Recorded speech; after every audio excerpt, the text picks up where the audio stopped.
Welcome to the Leo. ఏపీలో ఎన్నికలు దగ్గర పడే కొద్దీ రెండు తెలుగు రాష్ట్రాల్లో ప్రజలైతే ఉత్కంఠగా ఎదురు చూస్తున్నారు. ఏ పార్టీ గెలుస్తుంది, ఈసారి ఏ పార్టీ అధికారంలోకి వస్తుంది, ఎవరు ముఖ్యమంత్రి కాబోతున్నారని చెప్పి రకరకాలుగా ఉన్నాయి. సాధారణంగా ఎన్నికలు దగ్గర పడినప్పుడు ప్రజల్లో వచ్చే సర్వేల పట్ల ఆసక్తి ఉంటుంది. సాధారణంగా మెజారిటీ సర్వేలు ఎవరైతే గెలుస్తారని చెబుతాయో దాదాపు ఆ పార్టీ గెలవటం అనేది ఖాయం. మనం తెలంగాణ ఎన్నికల్లో కూడా మొన్న కూడా చూసాం. మెజార్టీ సర్వేలు పూర్తిగా కాంగ్రెస్ పార్టీ గెలుస్తాయని చివరికి వచ్చేటప్పటికి చెప్పాయి. కానీ మొదట్లో బీఆర్ఎస్ పార్టీకి అనుకూలంగానే చెప్పాయి. చివరికి వచ్చేటప్పటికి వేవ్ అంతా కాంగ్రెస్కు మారింది. కాంగ్రెస్ పార్టీ అంటూ వచ్చారు. బట్ అక్కడ జరిగింది కూడా అదే, మనందరికీ తెలిసిన విషయమే. అయితే ఇప్పుడు ఏపీలో కూడా మెజారిటీ సర్వేలు టీడీపీ జనసేన పొత్తు విజయం సాధిస్తుందని చెబుతున్నాయి. చెప్పటమే కాదు, 110 సీట్ల దగ్గర మొదలు పెడితే దాదాపు 150 సీట్ల వరకు వివిధ సంస్థలు అయితే ఇవ్వడం జరిగింది. గెలుపు అనేది కన్ఫర్మ్. సీట్ల విషయంలో మార్పులు అయితే రావచ్చు, కానీ గెలుపు అనేది కన్ఫర్మ్.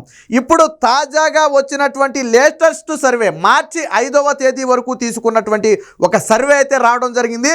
ఏదైతే బోర్డ్ వ్యూ సర్వే ఉందో ఆ సర్వే అయితే సెన్సేషనల్గా తెలుగుదేశం పార్టీ జనసేనకు అత్యధిక సీట్లు వస్తున్నట్టుగా సర్వేలో చెప్పడం జరిగింది. ఓటు షేర్తో సహా ఏ పార్టీకి ఎన్ని సీట్లు రాబోతున్నాయి, ఏ పార్టీకి ఎంత ఓటు షేర్ రాబోతుంది, ఇతరులకు ఎంత రాబోతుంది, సైలెంట్ ఓటు ఫ్యాక్టర్ ఎంత ఉంటుంది, ఇలా అనేక కీలక అంశాలతో ఒక సర్వేని అయితే విడుదల చేయడం జరిగింది. ఇప్పుడు ఈ సర్వేనే రాష్ట్ర వ్యాప్తంగా కూడా ఒక సంచలనంగా మారింది. ముఖ్యంగా ఆంధ్రప్రదేశ్లో వైసీపీ నేతలకు కార్యకర్తలకు కంటి మీద కునుకు లేకుండా చేస్తుంది. ఎందుకంటే వచ్చే ఎన్నికల్లో వైసీపీ అత్యంత దారుణమైన పతనాన్ని ఎదుర్కోబోతుందని చెప్పి ఈ సర్వే అయితే కుండ బద్దలు కొట్టింది. సో ఒకసారి చూద్దాం ఆ సర్వేలో ఏ అంశాలు చెప్పారు, ఏంటి, ఏ పార్టీకి ఎంత వస్తుంది ఏంటి అనేది ఒకసారి మనం పరిశీలిద్దాం. సో ఇది బోర్డ్ వ్యూ సర్వే. మనం మొత్తంగా కాకుండా క్లుప్తంగా మనకి కావాల్సిన అంశాన్ని మాత్రమే తీసుకున్నాం. కేవలం ఇది అసెంబ్లీ సీట్లకు సంబంధించి మాత్రమే ఇదైతే రావడం జరిగింది. ఆ పార్లమెంటరీ సీట్లకు సంబంధించి అయితే ప్రస్తుతానికైతే ఏమీ సమాచారం విడుదల చేయలేదు. తర్వాత ఏమైనా విడుదల చేస్తారో మనకైతే తెలియదు. కానీ ఇక్కడ చూడొచ్చు, కేస్ 1లోకి వచ్చేటప్పటికి if TDP JSP in alliance against YSRCP expected vote share for parties in percentage in Andhra Pradesh as on 5/3/2024 అంటే మార్చి 5వ తేదీ నాటికి, అంటే 4 రోజుల క్రితం వరకు తీసుకున్నటువంటి ఏదైతే శాంపుల్స్ ఉన్నాయో, కలెక్ట్ చేసిన శాంపుల్స్ ఉన్నాయో దాని వరకు వాళ్ళైతే విడుదల చేయడం జరిగింది. ఇటీవల వచ్చినటువంటి లేటెస్ట్ సర్వేల్లో అత్యంత లేటెస్ట్ సర్వేగా మనమైతే దీన్ని చెప్పుకోవచ్చు. ఇక నుంచి ఎక్కువ సర్వేలు వచ్చేస్తారండి, ఎందుకంటే ఎలక్షన్ నెలకొడలేదు కాబట్టి దాదాపు సర్వే సంస్థలనే తమ ఫలితాలను బయటపెట్టే ప్రయత్నం చేస్తాయి. ఇక్కడ మొదటగా ఓట్ షేర్ను ఒకసారి మనం పరిశీలిద్దాం. ఇక్కడ గ్రీన్ వచ్చేటప్పటికి వైఎస్ఆర్సీపీ, ఎల్లో వచ్చేటప్పటికి టీడీపీ ప్లస్ జేఎస్పీ అలయన్స్ కింద మనం చూడాలి. ఈ గ్రీన్లో చూడండి 39.60 ఓట్ షేర్ని కైవసం చేసుకుంటుంది. అంటే బిలో 40% ఓట్ షేర్ కంటే కూడా తక్కువగానే వైసీపీ కైవసం చేసుకుంటుంది. ఇకపోతే టీడీపీ జనసేన అలయన్స్ మీద 53.10 ఓట్ షేర్ని అయితే కైవసం చేసుకుంటుంది. వాస్తవానికి ఏమైందంటే ఇప్పుడు గతంలో టీడీపీ దాదాపు 40% ఓట్ షేర్ని కైవసం చేసుకుంది. సో ఇప్పుడు ఆ ప్లేస్లోకి వైఎస్ఆర్సీపీ వచ్చింది. గతంలో వైసీపీ 50% ఓట్ షేర్ని కైవసం చేసుకుంది. జనసేన ఒక 7% ఓట్ షేర్ అనుకోండి, మొత్తంగా 57 ఓట్ షేర్. అందులో 53% ఓట్ షేర్ అయితే ఇప్పుడు తీసుకుంటున్నారు. అయితే ఇక్కడ కాంగ్రెస్ పార్టీ ఇప్పుడు కొత్తగా షర్మిల వచ్చిన తర్వాత కొంత ఒక 1% లేదా 2% ఓట్ షేర్ అయితే కాంగ్రెస్ పార్టీకి వెళ్ళే అవకాశం ఉందని చెప్పి వాళ్ళు కూడా చెప్పడం జరిగింది. ఇక్కడ అదర్స్లో దాదాపు 4% ఓట్ షేర్ ఎందుకు ఇచ్చారంటే ఇందులో major vote percent Congress party, దాదాపు 2% ఓట్ షేర్ కాంగ్రెస్ పార్టీ తీసుకుంటుందని చెప్పి ఒక అంచనా. ఎందుకంటే గతంతో పోలిస్తే 2% అంటే కాంగ్రెస్ పార్టీకి ఎక్కువ అనేది చెప్పాలా. వాళ్ళు 5% ఎక్స్పెక్ట్ చేస్తున్నారు. కానీ బట్ ఇప్పటికిప్పుడు ఉన్న పరిస్థితుల నేపథ్యంలో షర్మిల కూడా ఎన్నికలకు ముందే వచ్చింది. వాస్తవానికి ఒక ఏడాది ముందుగానే షర్మిల వచ్చి ఉంటే ఏమన్నా మార్పు ఉండేదేమో. బట్ షర్మిల ఇప్పుడే రావడంతో పెద్దగా ప్రభావం అయితే చూపే అవకాశం లేదు. మొత్తంగా కలిపి అదర్స్ అంటే ఇండిపెండెంట్స్ కానివ్వండి, ఇతర అందరూ కలిపి ఒక 4% ఓట్ షేర్ని అయితే కైవసం చేసుకోవచ్చు. ఇక సైలెంట్ ఓట్ ఫ్యాక్టర్ మాత్రం ఒక 3.5% ఉంటుందని చెప్తున్నారు. ఈ సైలెంట్ ఓట్ ఫ్యాక్టర్ అనేది చాలా కీలకంగా మారుతుంది. చివరి దశలో వేవ్ ఎటు మారితే ఈ సైలెంట్ ఓట్ ఫ్యాక్టర్ అటు తిరిగే అవకాశం ఉంటుంది. సాధారణంగా మనకు చూడండి, మౌత్ టాక్ వచ్చేస్తుంది. చివరికి వచ్చేటప్పటికి ఈసారి ఈ పార్టీ అని చెప్పి మౌత్ టాక్ వచ్చేస్తుంది. సో ఇలాగా ఏ పార్టీకి అయితే గెలుస్తుంది అని సర్వేలు కానివ్వండి, మౌత్ టాక్ కానీ వస్తుందో ఈ సైలెంట్ ఓట్ ఫ్యాక్టర్ అనేది సాధారణంగా అటు టర్న్ అవుతుంది.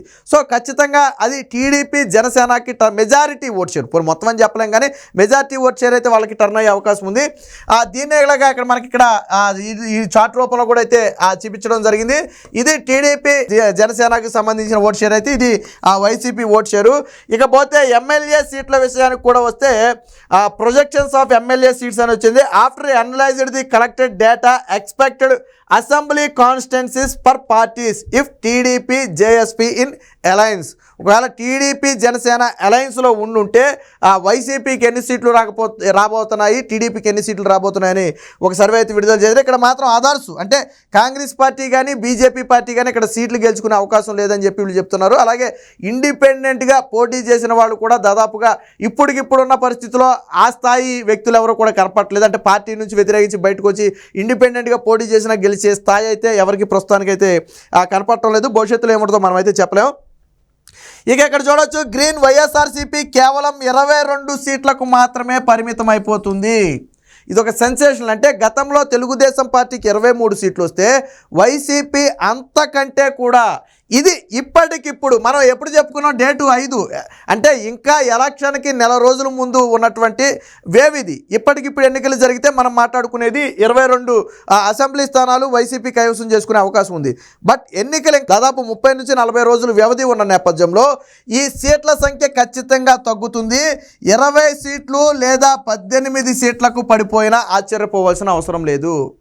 వైఎస్ఆర్సీపీ ఎంత దారుణంగా పతనం కాబోతుంది అంటే ఇప్పటికిప్పుడు ఎన్నికలు జరిగితే 22 సీట్లు ఓకే, బట్ ఇంకా ఎన్నికలు ఒక నెల రోజుల తరువాత జరిగితే యాంటీ అనేది చాలా జెట్ వేగంతో మార్పు చెందుతుంది. ఫర్ ఎగ్జాంపుల్ నేను తెలంగాణనే చెప్తాను ఒక ఉదాహరణ.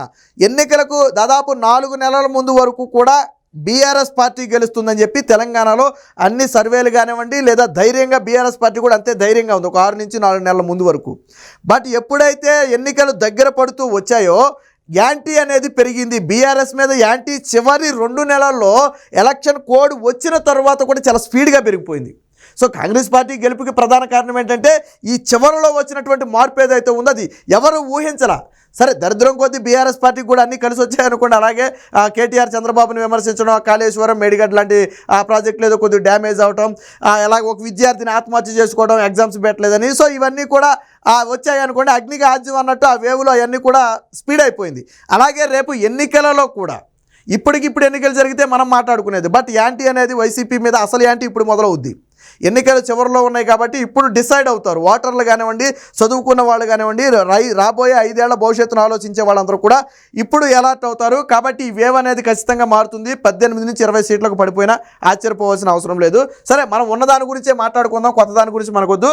ఇకపోతే టీడీపీ జనసేన 153 సీట్లు కైవసం చేసుకోబోతున్నాయి. ఎస్, గతంలో వైసీపీ పార్టీకి వచ్చినటువంటి సీట్ల కంటే కూడా అధికంగా 2 సీట్లు సాధిస్తుందని చెప్పి, అది కూడా ఎప్పటికిప్పుడు ఎన్నికలు జరిగితే. బట్ ఎన్నికలు మనం ఇందాకే మాట్లాడుకున్నట్టుగా ఆ ఎన్నికలు నెల రోజుల తర్వాత జరిగితే 155 నుంచి 157 సీట్ల వరకు కూడా కైవసం చేసుకునే అవకాశం ఉంది. ఖచ్చితంగా 2 నుంచి 4 సీట్లు పెరిగే అవకాశం అయితే ఖచ్చితంగా ఉంది. ఎందుకంటే ఎంత వేవ్ వస్తుందని, సరే దాంట్లో కూడా సమీకరణాలు ఉంటాయి అనుకోండి. ఇంకా మేనిఫెస్టోలు ప్రకటించాలి, అభ్యర్థులు కొన్ని చోట్ల ప్రకటించలేదు, ఆ స్థానిక అభ్యర్థులు ఉంటాయి, అలాగే ఆ ప్రత్యర్థి బలమైన ప్రత్యర్థులు ఎంతమంది ఉన్నారు, ఇలాగ అనేక ఫ్యాక్టర్స్ మీద ఆధారపడి ఉంటుంది. బట్ అంతిమంగా వేవ్ అనేది ఒకసారి మార్పు మొదలైతే మాత్రం అది తగ్గదు. 2019లో జరిగింది కూడా అదే. జగన్మోహన్ రెడ్డి మీద ఒకసారి వేవ్ వచ్చిన తర్వాత అది సుడిగాలిలాగా ఉండే కొద్ది వేగమైపోయింది తప్ప ఎక్కడ కూడా వేవ్ తగ్గల. సో అందుకనే జగన్మోహన్ రెడ్డి ఎందుకు 151 గెలుచుకోగలిగాడంటే ఆ వేవ్ అనేది చివరిలోకి వచ్చేటప్పటికి చాలా ఎక్కువైంది. సో ఇప్పుడు అంతకు మించిన వేవ్ అయితే రాబోతుందని చెప్పి మనకి సర్వేలు అయితే చెప్తున్నాయి. దీన్నే మనం మ్యాప్ రూపంలో కూడా చూడొచ్చు. ఈ పూర్తిగా దాదాపు 175లో ఎల్లో మ్యాక్సిమం కైవసం చేసింది. ఇది టీడీపీ జనసేన 2 కలిపి ఉన్నటువంటిది. ఇది కేవలం టీడీపీ మాత్రమే కాదు, టీడీపీ జనసేన కలిపి ఉన్నటువంటి ఇది. ఇకపోతే వైసీపీ, ఈ గ్రీన్లో ఉన్నటువంటి వైసీపీ కేవలం 22 సీట్లకు మాత్రమే పరిమితం అవుతుంది.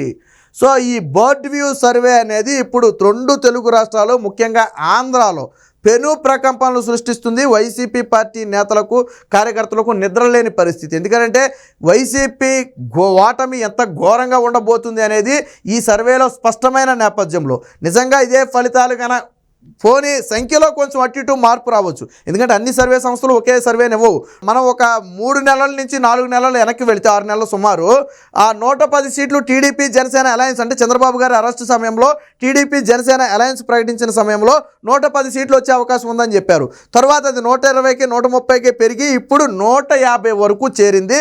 బట్ ఇది ఎక్కడితో ఆగుతుందంటే ఎన్నికలు ఎంత ఆలస్యం అయితే వైసీపీ మీద అంత యాంటీ పెరుగుతుంది. ఒక రకంగా జగన్మోహన్ రెడ్డి కొద్దో గొప్ప మేలు జరగాలంటే ఎన్నికల స్పీడ్ జరగాల, ఎందుకంటే ఆలస్యం అయ్యే కొద్ది జగన్మోహన్ రెడ్డిని ఆ వేవ్ అనేది చుట్టేసే పరిస్థితి. కాబట్టి ఇప్పుడు వచ్చే ఎన్నికల్లో అయితే టీడీపీ జనసేన ఒక ప్రభంజనం అయితే సృష్టించబోతున్నట్టుగా స్పష్టమైంది. ఏది ఏమైనా తాజా సర్వే వైసీపీలో పెను ప్రకంపనలు అయితే పుట్టిస్తుంది.